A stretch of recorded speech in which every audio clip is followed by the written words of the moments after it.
When life breaks you down, it's not always because you did something wrong. Sometimes it's because you're being prepared for something greater. But the truth is, most people never get to the other side because they never stop long enough to acknowledge that something inside them is off. They keep moving, keep pretending, keep saying I'm fine, while inside they're falling apart. Acknowledging the breakdown isn't weakness. It's not failure, it's courage. It's the moment you finally look in the mirror and say, I'm not where I need to be, but I refuse to stay here. That's the first act of strength.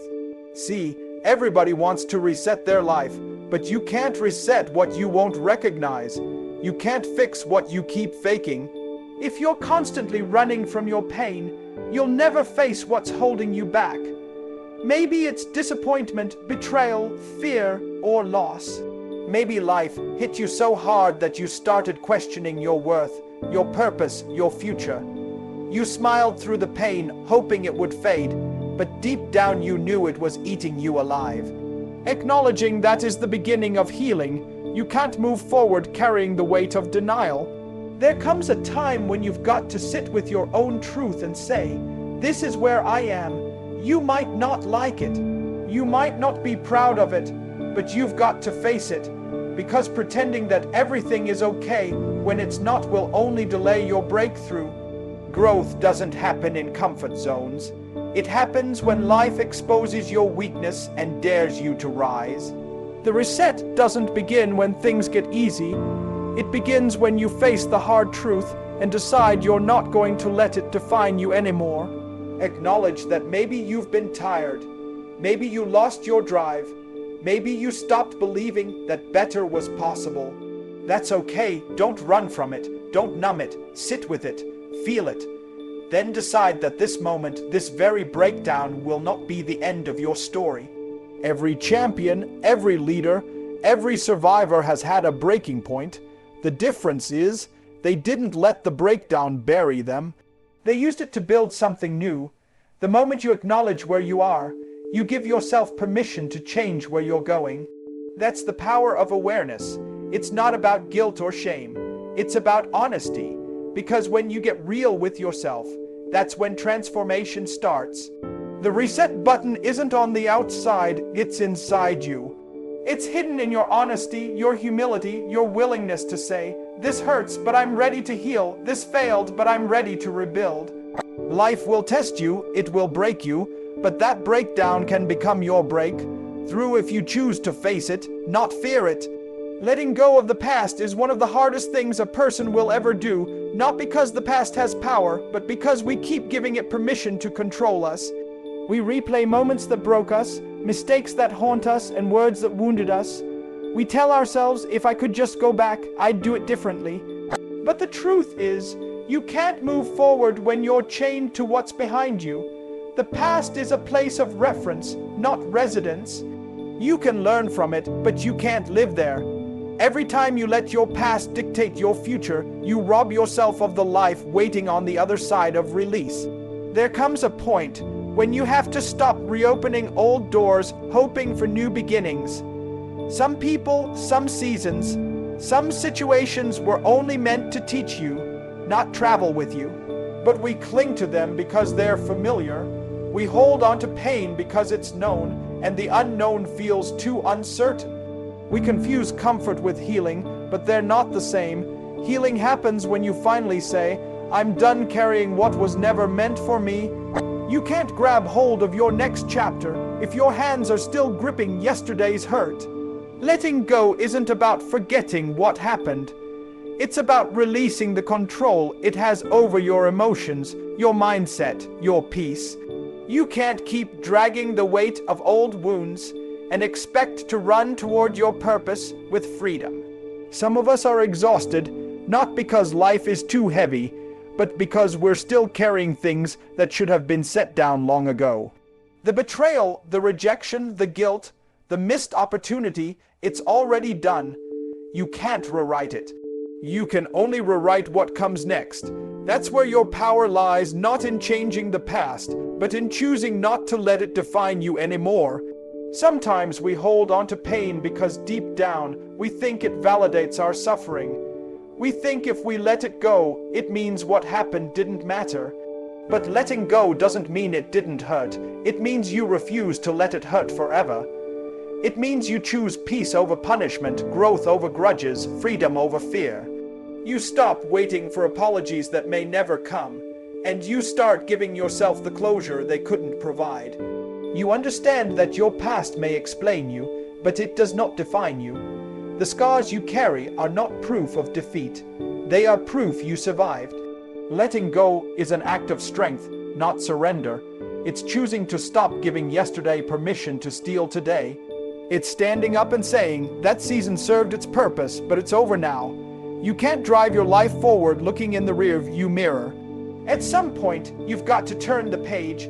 You've got to forgive, release, and move. Because the longer you hold onto the past, the longer you delay the life that's waiting for you.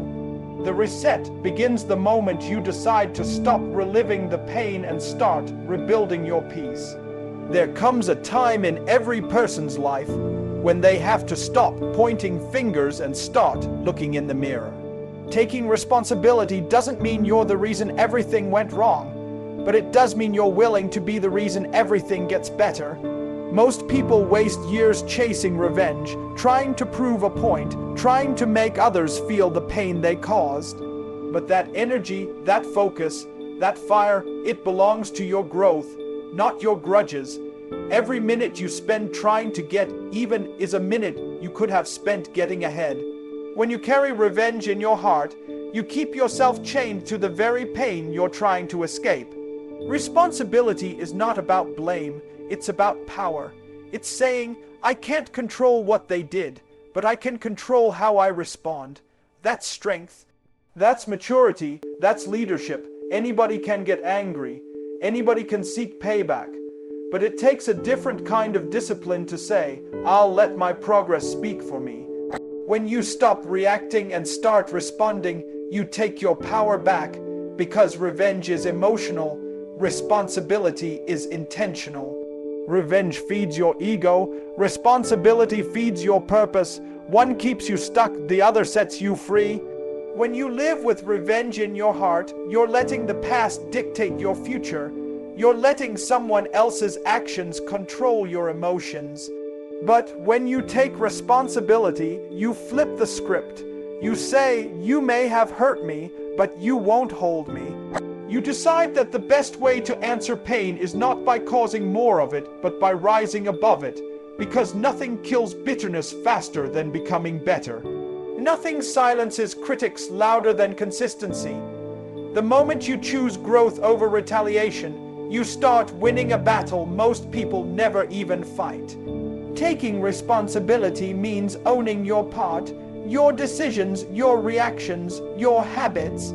It's easy to blame others for why life looks the way it does, but the truth is, nobody's coming to save you. You've got to do the work.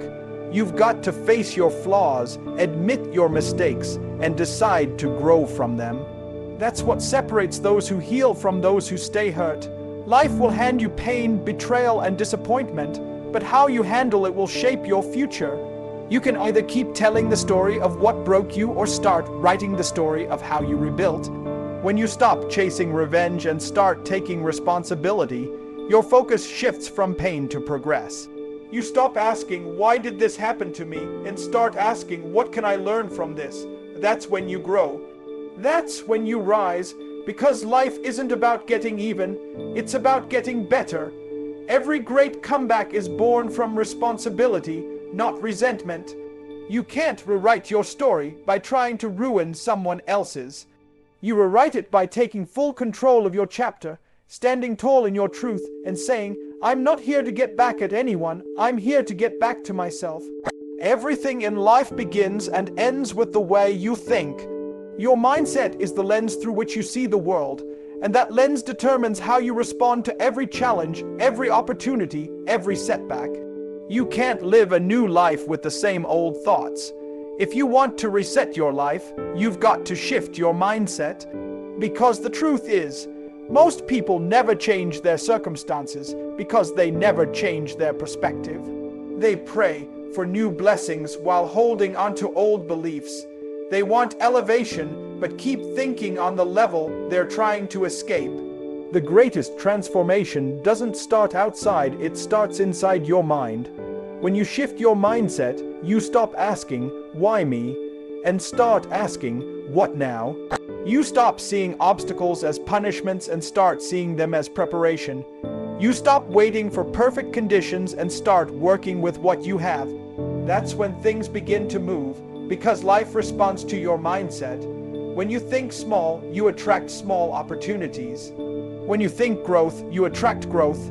Your thoughts set the tone for your habits, your discipline, your attitude, and eventually your destiny.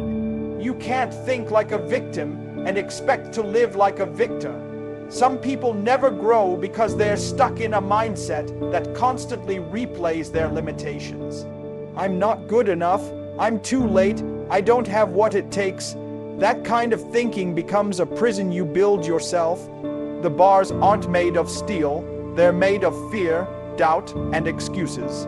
And until you change what you tell yourself, you'll keep reliving the same reality. The moment you shift your mindset from fear to faith, from lack to abundance, from doubt to determination, life starts to open up. You begin to see possibility where you used to see problems. You start to move with purpose instead of panic. A strong mindset doesn't mean you never struggle. It means you no longer surrender to the struggle. It's the ability to stay grounded when everything around you feels unstable. It's understanding that every setback is a setup for a comeback. It's realizing that your thoughts can either build your future or break your focus. The shift happens when you stop reacting emotionally and start responding intentionally. You stop feeding the voice of negativity and start amplifying the voice of purpose. That's when your power returns. That's when your potential wakes up. You can't wait for life to get easier to start thinking stronger. The shift begins right now in how you see yourself, in how you talk to yourself, in what you believe is possible for you. Because your mindset is the thermostat of your life. It controls the temperature of your success, your peace, your confidence. You can either keep letting your circumstances shape your thinking or start letting your thinking shape your circumstances. The reset you're looking for isn't out there in the world. It's in here in your mind, waiting for you to think different, believe deeper, and move forward like you were built for more. When life falls apart, it's easy to want a quick fix. We want things to be whole again overnight, but rebuilding doesn't work like that. Rebuilding takes discipline and faith, two things that test your patience, your character, and your belief in yourself. Discipline is doing what needs to be done even when you don't feel like it. Faith is believing it's working even when you can't see it. When both come together, that's when transformation happens, because real rebuilding isn't about speed, it's about strength. It's about choosing to show up every single day, not for applause, not for recognition, but because you made a promise to yourself that you won't stay broken. Discipline means waking up early when your mind says sleep. It means showing up when no one is clapping. It means doing the work in silence and trusting that the results will speak loud enough later. It's not glamorous. It's not easy, but it's necessary. You can't rebuild your life by waiting for motivation. You rebuild it through consistency. Every small step matters. Every act of effort counts. The people who rise from the ashes aren't always the strongest or the smartest. They're the ones who kept showing up when it would have been easier to quit. They understood that discipline isn't punishment, it's freedom. It's the bridge between who you are and who you're trying to become. Faith is the fuel that keeps discipline alive, because there will be days when the effort feels wasted, when nothing changes, when everything seems stuck. That's when faith steps in. Faith reminds you that just because you can't see the progress doesn't mean it isn't happening. It tells you that the seed you planted in struggle will one day bloom in strength. Faith is walking through darkness, believing there's light ahead. It's trusting the process even when the process hurts. Without faith, discipline becomes mechanical. Without discipline, faith becomes empty. You need both, one to move your hands, the other to lift your heart. Rebuilding is a journey, not an event. You'll take steps forward and steps back. You'll have days where you question everything and nights where you feel like giving up. But those are the moments that shape you. Those are the moments that prove your growth. Every scar, every setback, every delay is part of your training ground. Because discipline teaches you control and faith teaches you surrender, together they make you unbreakable. You learn that progress is not about perfection, it's about persistence. You stop asking, how long will this take? And start saying, however long it takes, I'm staying. Rebuilding your life means trusting that the foundation you're laying now will hold the future you're praying for. It's believing that the grind will pay off, that the unseen hours will become the visible victory. Discipline builds your habits, faith builds your hope. And when you hold on to both, there's nothing you can't rebuild. Not your dream, not your peace, not your life. Because discipline gets you moving, but faith keeps you believing that every step, no matter how small, is leading you somewhere greater. When you've acknowledged the breakdown, let go of the past, taken responsibility, shifted your mindset, and rebuilt with discipline and faith, there's only one thing left to do: walk forward with purpose, because purpose gives your pain meaning. It turns what broke you into what built you. Too many people spend their lives standing at the intersection of what happened and what could be, afraid to take the next step. But life won't wait for you to feel ready. Purpose doesn't need permission, it needs movement. You can't discover it standing still. You find it in the journey, in the action, in the commitment to keep walking even when the path isn't clear. Walking forward with purpose means you no longer let fear decide your direction. It means you've stopped asking, what if I fail? And started asking, what if I fly? It's choosing to move with intention instead of insecurity. Every step you take toward purpose is a declaration that you refuse to be defined by your past. You understand that you were created for more than survival. You were created for impact. Purpose isn't about titles, fame, or recognition. It's about using your life to make a difference. It's about waking up every day and saying, I may not be where I want to be yet, but I'm walking toward it with everything I've got. When you walk with purpose, you walk differently. You stop comparing your path to others because you understand that your race is yours alone. You stop chasing validation because your value comes from within. You stop waiting for perfect timing because you know the time is now. Purpose gives your steps rhythm and direction. It gives your struggles context. It turns your trials into training and your detours into destiny. Every experience, good or bad, becomes part of the story that shapes you into who you were meant to be. There will be moments when walking forward feels lonely. Moments when the people who started with you can't go where you're going. That's okay. Purpose requires separation sometimes.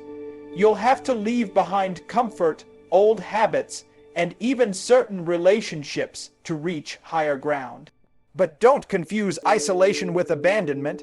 Sometimes God removes what's around you to reveal what's within you. Keep walking, keep trusting, because purpose doesn't always shout. Sometimes it whispers, and you hear it only when you're moving forward in faith. Walking forward with purpose means making peace with your past, confidence with your present, and faith in your future. It's the quiet courage to keep going when the applause fades and the results take time. It's knowing that even if no one sees it, every step counts. The path may twist, the road may rise and fall, but as long as you're walking in purpose, you're never walking in vain. Purpose is not a destination, it's a direction. And the moment you decide to move forward with it, every setback becomes setup, every delay becomes development, and every step takes you closer to the life you were born to live.